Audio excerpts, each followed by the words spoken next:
The 1970s were a very interesting time for bank robberies in South Africa. This is the era within which the first case of a major cash in transit heist took place in 1971, where two painting contractors and one of their wives drove off with a cash in transit van that was parked in front of the Trust Bank in Johannesburg. They ran off with an estimated 240,000 rand, that would be about 19 million rand today. Then it was followed by the Andre Stander robbery spree that took place between 1977 and 1980. Andre was a top management and well-decorated police officer within the South African police force. He did his job in the morning and robbed banks by lunchtime, and he went undetected for a very long time. I have covered both of these cases sometime last year. I will link them on the description box below.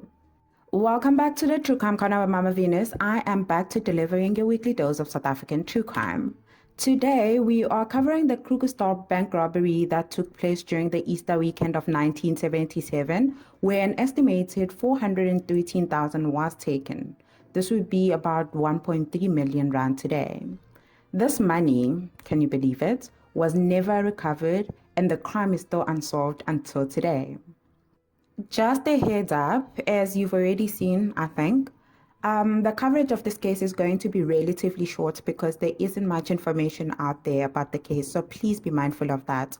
Also, in terms of dates, the newspaper articles and some of the reports that I used in my research have conflicting dates. But to not confuse you guys, I used the actual Easter weekend timeline because everyone does agree that this took place during the Easter weekend. It's just some dates are in April, some other dates are in May. But the Easter weekend of 1977 was between the 8th and the 11th of April. So that is the timeline we are going to be using here. Okay, let's begin with the story. Early 1977, a man by the name of Mr. Nightingale from Linden, Johannesburg, leased a shop located not too far from Standard Bank in Krugersdorp. Mr. Nightingale had told the building owner that he intends to use the shop as a photo studio. So no one was really surprised or suspicious when the windows of the shop were pasted with newspapers blocking people from seeing what was going on inside. Everyone just assumed that the shop was being fitted and they were getting it ready for business. What people didn't know, though, is that Mr. Nightingale had no intention of opening a photo studio or any other type of business. All he was doing inside that shop was digging a tunnel to the Standard Bank vault nearby. This would only be discovered 3 months later on the 12th of April 1977 when the bank opened after the Easter weekend. The staff had opened the bank only to find the vault emptied of money, travelers' checks, jewelry, and other valuables. Upon investigation, a 35-meter long and 3.35-meter wide tunnel was discovered traveling from the vault to Mr. Nightingale's shop. Now, at this point, one might ask, how were those robbers able to dig an entire tunnel without being detected? And all I can say is, they had done their research and they had the expertise. According to the police, they worked at night and they stored the soil in 20 kg soil bags that they kept in the storeroom of the shop. Some of those bags would be removed by workers who pretended to be renovating the shop during the day. The soil in this area is said to have been very soft, and there were no underground cables or pipes on the routes that they had chosen. This made it very easy for them to dig through without attracting any attention to themselves. What also worked in their favor was that Krugersdorp was a growing town at this point, so a lot of buildings were being constructed in the area. Specifically, there was a building site located closer to the bank and they were using construction compressors which caused some earth trembling in the area. The bank had trembling alarms just for safety, but they had turned it off for those couple of months because it would get triggered every time a compressor was being used at the nearby site. They of course didn't know that they were shooting themselves in the foot because now the robbers could blast right under the bank without any detection. Once inside, they opened the vault using the oxyacetylene torches, and judging from the evidence that was found on the scene, this wasn't exactly an in and out type of situation. The robbers are said to have taken their time and even prepared food and ate while at the bank. I assume the main reason they went in such a hurry, though, is because they knew that nobody was coming. This was the Easter weekend, so they had the whole weekend to do whatever they wanted. What I'm not entirely sure about is whether the other alarms at the bank were functioning or the robbers were able to bypass them.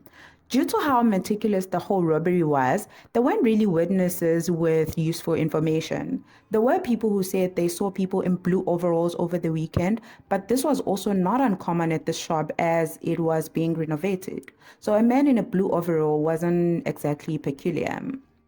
There were identikits that were developed, but those were just not enough. There were also other witnesses that came forward, but their statements were sometimes conflicting and they brought more confusion than clarity to the case. For example, there was this lady who owned a salon adjacent to Mr. Nightingale's shop. She reported that on one of the nights during the Easter weekend, around 11:30 p.m.ish, she popped into her salon to fetch some books when she heard a radio playing inside Mr. Nightingale's shop.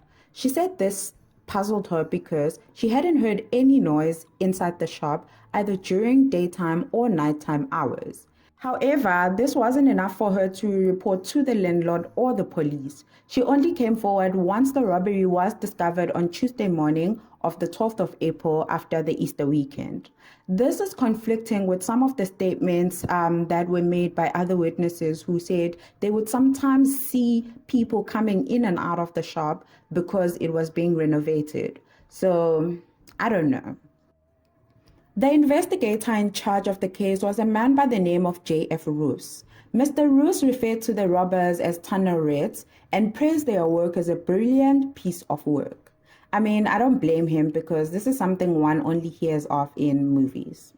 The Krugersdorp assistant municipal engineer was called to the scene at the bank so he could trace the origin of the tunnel. And just like Mr. Roos, he was completely blown away by the workmanship and the shoring that was used. He said, I quote, "This work could only have been done by men with thorough knowledge of mining operations," close quote. Now, the hunt for the thieves began, and this was nothing short of extensive, even though the police had very little to go on. What they discovered was that Mr. Nightingale was a fake name, and the address he had given was not his. There were people living at the address, but they were cleared of any crime related to Mr. Nightingale.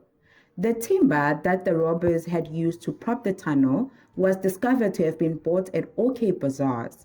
This was one of the biggest chain stores in the country at the time. That lead, though, didn't really produce anything, so the police were at this point at a dead end, and it appears that nothing has ever come of this case until today. So all we are left with is just speculation. There are a number of theories out there on how the robbers have been able to evade arrest, and the first one is that they most likely left the country. I mean, this I believe, because in the 4 days of Easter weekend, they had the time to take all that they wanted and leave SA for good without any detection. The second theory is that they were able to lie low for a couple of months and they eventually left. That is also possible given that their identikits went off any identifiable people. So they were able to just, lie low for a couple of months, not make any extravagant expenditures and whatnot, and then eventually leave the country. The third and last theory is that they were killed just after the robbery to make sure that they never talk. You know the saying that to keep a secret between three people, you need to kill the other two. However, this operation took way more than 3 people, I believe. So I find this one a little far-fetched, but you never know with crime, hey? You never know. For me, the first two are the most believable, that it's either they left immediately or they lay low like for a couple of months and then eventually they left. But anything is possible. Just let me know your thoughts and theories in the comment section below. Okay fam, this is where we ended with this case. Please don't forget to like this video. Don't forget to click the subscribe button. Don't forget to click the notification bell just for YouTube to let you know when I'm posting videos. Yeah guys, see you on the next one. Goodbye.